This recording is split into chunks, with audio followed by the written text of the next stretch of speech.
ସମସ୍ତଙ୍କୁ ଜୟଗୁରୁ।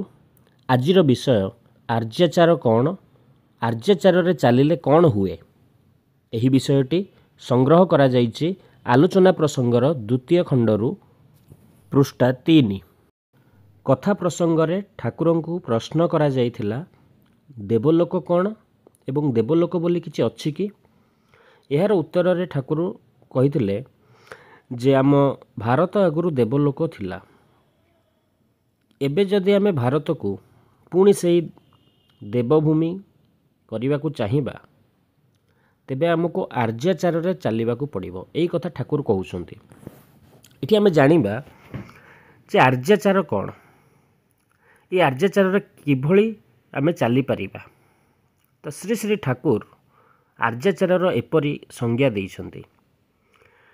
ତାହା ହେଲା ବୈଶିଷ୍ଟ୍ୟପାଳି ଆପୁରାୟମାଣ, ପୁରୁଷୋତ୍ତମଙ୍କ ଅନୁବର୍ତ୍ତନ, ବର୍ଣ୍ଣାଶ୍ରମ, ଦଶବିଧ ସଂସ୍କାର, ନିତ୍ୟ ପଞ୍ଚ ମହାଯଜ୍ଞ, ଆଦର୍ଶ ବିବାହ, ଆଦର୍ଶ ଶିକ୍ଷା, ଅନୁଲୋମ ଅସବର୍ଣ୍ଣ ବିବାହ, ଦୈନନ୍ଦିନ ଜୀବନରେ ଯଜନ ଯାଜନ, ଅଧ୍ୟୟନ ଅଧ୍ୟାପନା, ଦାନ ପ୍ରତିଗ୍ରହ, ପାରିପାର୍ଶ୍ୱିକ ସେବା, ସଦାଚାର ପାଳନ, ବ୍ରତ ଓ ତୀର୍ଥର ଅନୁସେବନ, ଏହି ସମସ୍ତ ଗୁଡ଼ିକ ହେଲା ଆର୍ଯ୍ୟାଚାରର ଅଙ୍ଗୀଭୂତ।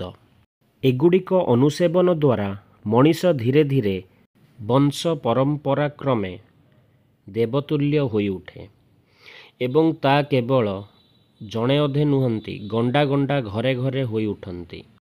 ଏଠାରେ ଶ୍ରୀ ଶ୍ରୀ ଠାକୁର 17ଟା ପଏଣ୍ଟ ଦେଇଛନ୍ତି, ଯେଉଁ ପଏଣ୍ଟ ଗୁଡ଼ାକ ଆର୍ଯ୍ୟାଚାରରେ ଅଙ୍ଗୀଭୂତ। ଏହି 17ଟି ପଏଣ୍ଟକୁ ଯଦି ଆମେ ପରିପାଳନ କରି ଚାଲିବା, ତେବେ ଯାଇ ଆମେ ଦେବତୁଲ୍ୟ ହୋଇପାରିବା ଏବଂ ଆମେ ଦେବଲୋକରେ ବାସ କରିପାରିବା।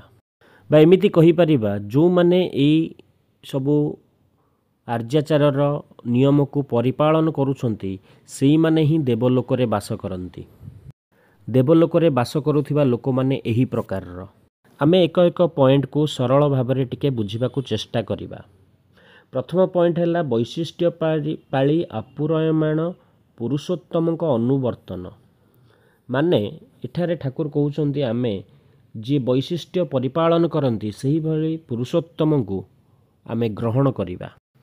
ଦ୍ୱିତୀୟ ହେଲା ବର୍ଣ୍ଣାଶ୍ରମ, ବର୍ଣ୍ଣାଶ୍ରମ ପରିପାଳନ କରିବା। ଆମର ଯେଉଁ ବର୍ଣ୍ଣାଶ୍ରମରେ 4ଟି ବର୍ଣ୍ଣ ଅଛି, ବିପ୍ର, କ୍ଷତ୍ରିୟ, ବୈଶ୍ୟ ଆଉ ଶୂଦ୍ର, ଏହାକୁ ପରିପାଳନ କରିବା।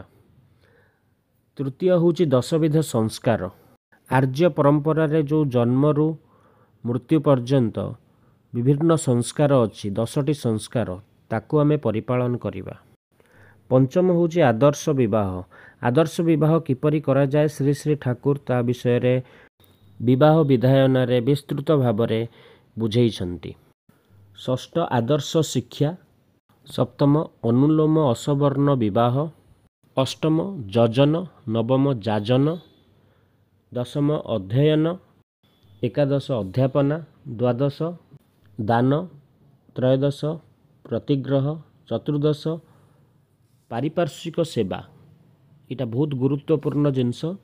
ଆମ ପାଖ ପଡ଼ୋଶୀ ପାରିପାର୍ଶ୍ୱିକରେ ଥିବା ଗୁରୁଭାଇମାନଙ୍କୁ ଆମେ ସେବା ଯତ୍ନରେ ରଖିବା। ପଞ୍ଚଦଶ ସଦାଚାର ପାଳନ, ଷଷ୍ଠଦଶ ବ୍ରତ ଏବଂ ସପ୍ତଦଶ ତୀର୍ଥର ଅନୁସେବନ। ତ ଇଏ ଥିଲା ଆର୍ଯ୍ୟାଚାରର ସଂଜ୍ଞା। ଏହାକୁ ପରିପାଳନ କରନ୍ତୁ ଏବଂ ଜୀବନକୁ ଧନ୍ୟ କରନ୍ତୁ ଏବଂ ଦେବତୁଲ୍ୟ ହୋଇଉଠନ୍ତୁ। ଆମେ ନେକ୍ସଟ ଭିଡ଼ିଓରେ ଆଲୋଚନା କରିବା ଶ୍ରୀ ଶ୍ରୀ ଠାକୁରଙ୍କର ଆଲୋଚନା ପ୍ରସଙ୍ଗ ପ୍ରେତଲୋକ କ'ଣ ଏବଂ ଏହା କିପରି ହୋଇଥାଏ। ଜୟ ଗୁରୁ।